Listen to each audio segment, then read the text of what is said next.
I may have just mentioned in another review that, well, vehicle doesn't really have an age when it comes to its owner. They can transcend the market. Well, then I got this one, and truly, I'm just too old for it. Hey, welcome to this edition of Road Warrior. I'm your host, Grant Roberson. Now, this week is the 2020 Kia Soul, and with that, well, I tried to let my hair down, get a youthful approach, and, well, at least feel a little bit younger. I'll go ahead and admit I'm a grumpy old driver, and I haven't aged gracefully behind the wheel, pretty much white knuckling it, keeping it in the right lane. And when the young youth come flying by in their loud trucks, convertibles, and their music playing, I tend to grumble under my voice and mumble, slow it down. So when this week's ride showed up and I had to figure out how to regain my youth, well, it just made me feel so weird. Not to mention my daughter owned one of these, and I'm certainly not as cool as she is. But what I like about the Kia Soul is exactly what you see from the profile. Squared off lines, pushing the envelope when it comes to interior overall size, because on a vehicle this, well, small, there's only so much it can deliver when it comes to interior comfort. But the bigger shocker is what lied beneath inside. Now, what I like is, well, I like SUVs. I like vehicles that, well, expand on the traditional sedan offering. It just delivers so much more. And for my teenage daughter, that meant kind of a youthful approach. And for me, well, it just meant feeling awkward. Now, what I like is the overall numbers. Decent, about 165 inches overall. Wheelbase around about 102. As for width, fairly narrow, about 70 inches. As for height, about 63. But a big number that stood out was ground clearance, around about 6.7 inches. And what I truly liked was just that interior comfort. Now, I'd argue that the silhouette almost is identical to my model back in 2011, but the big change that happened since then was here at the back end. Now, I always talk about grille warfare, but really the rear hatch design is what set the tone different from my model, and it's of course evolved since then. What I'm referring to back in 2011, that really was just a straight plain Jane rear hatch, solid lower portion, glass up here. Now obviously since then we got a lot more going on, a lot of wow factor with the bedazzling of the lighting all the way around the glass, split design when it comes to this down here, and that really lets you know that, well, this is a lot different than the 2011, and that's typically when we see one of these we go, oh, that's the newer model. Now what I do like back here, it's just pretty much body color all the way around, besides all the bedazzling and a few black accents here and there. But what I also like is what lies in beneath this cargo. Now what you're going to notice is a nice decent rear hatch, decent elevation even for my 6-foot plus frame. What you're going to see back here, around about 24 cubic feet as you see it, even better. Nice tonneau cover, and this is fairly solid material. You can't put tons of items up here, but it does create like an upper shelf. But you can also hide your items so no one can kind of get a peer in to see, well, what's stored in here. Now when you lay all the seats flat, it's going to almost more than triple to around about 62 cubic feet, but plenty of offering. But what really great about a Kia Soul like this is pretty much the squared off lines. As you get into some of these typical crossovers with the sculpting, you're losing a lot of the vertical height like you see here, pretty much meaning this vehicle is great for carrying big, large items.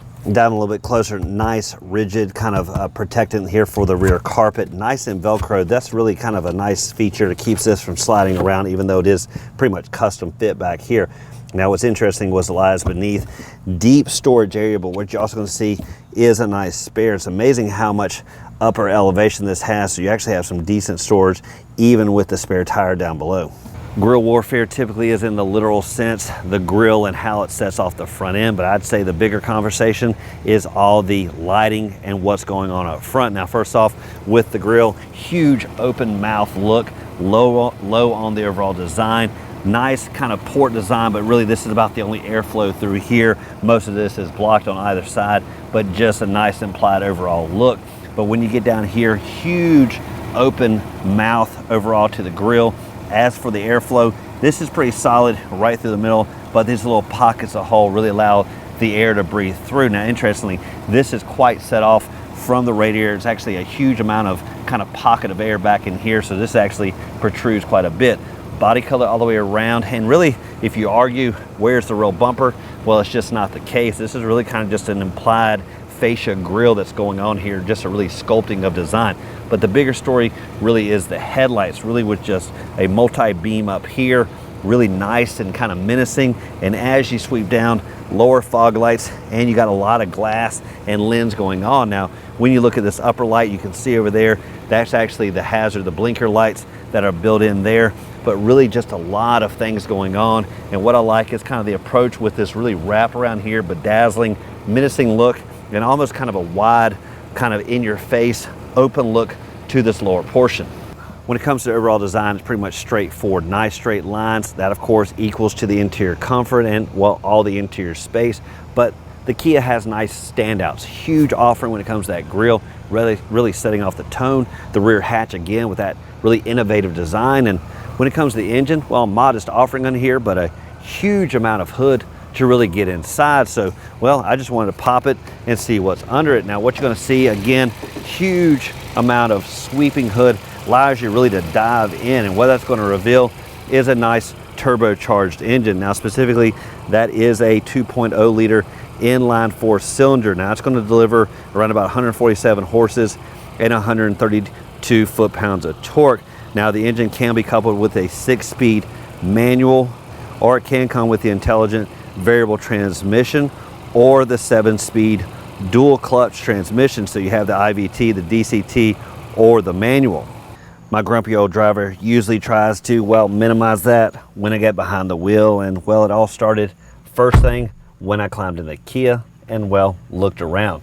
First off, really was legroom numbers. Now, what you're going to find is just under 42 inches up front, but that's just one portion of the picture. The bigger number is in the back row, 38 inches. And really, that just basically means there's comfort all the way around this vehicle. Now, I'm all for the pilot and co-pilot position because typically legroom numbers up there are going to be plentiful, but on a 165-inch vehicle that says it has, well, roughly 38 inches of legroom, well, how does that look, especially on my 6'2" frame? What it looks like is, well, roominess all the way around, and it really starts with, well, putting these seat backs in its furthest position and just finding great comfort. Now, you obviously have typical bench styling, fairly decent sculpting on the outer positions, and you do have a nice decent center console, nice and elevated dual cup holders here. So what I like is really squared off lines, decent length, all delivers great comfort, not to mention great headroom.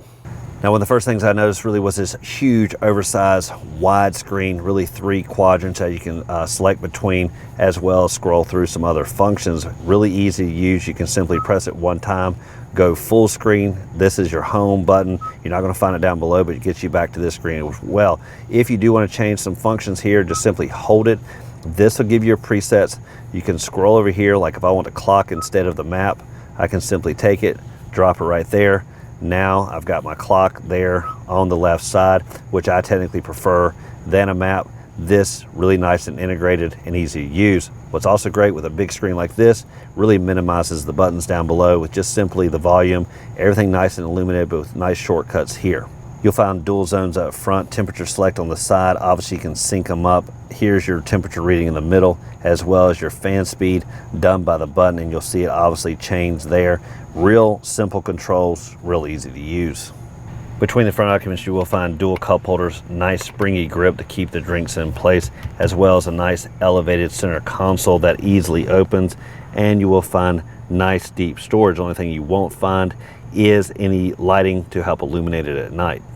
For the gauge cluster, you will find analog tach and speedometer with a nice digital readout there in the middle with lots of various information. Now, when it comes to digital speed, that's going to be the form of this nice heads-up display that does rise to the occasion when the vehicle starts and, well, tucks away when not in use.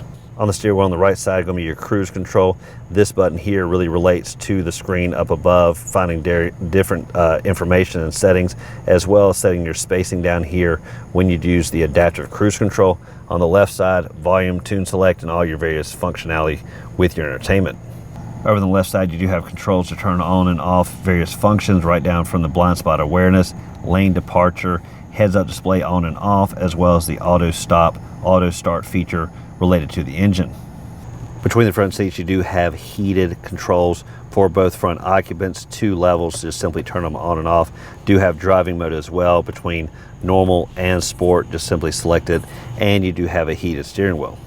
So for this week-long test drive, was I a little less grumpy behind the wheel, and, well, did I act a little more youthful? well, I tried my darndest, and certainly the Kia gave it its best shot, but it's only so much it can do with this grumpy old man. But what I did end up liking was just all the fit and trims, and well, just its approach to at least make me feel a little bit younger. And of course, started with that nice turbocharged engine, but really for this old guy, it all accounted on the inside with the overall comfort, the ergonomics, the electronics, of course, not to mention that cargo, which I always talk about. Just having cargo really rivals sedans or anything small. A nice squared off design like this certainly delivers. So for any grumpy old man, we definitely can feel youthful, well, when it delivers what we want. Now, as always, thank you for watching this edition of Road Warrior. Keep both hands on the wheel and eyes straight ahead.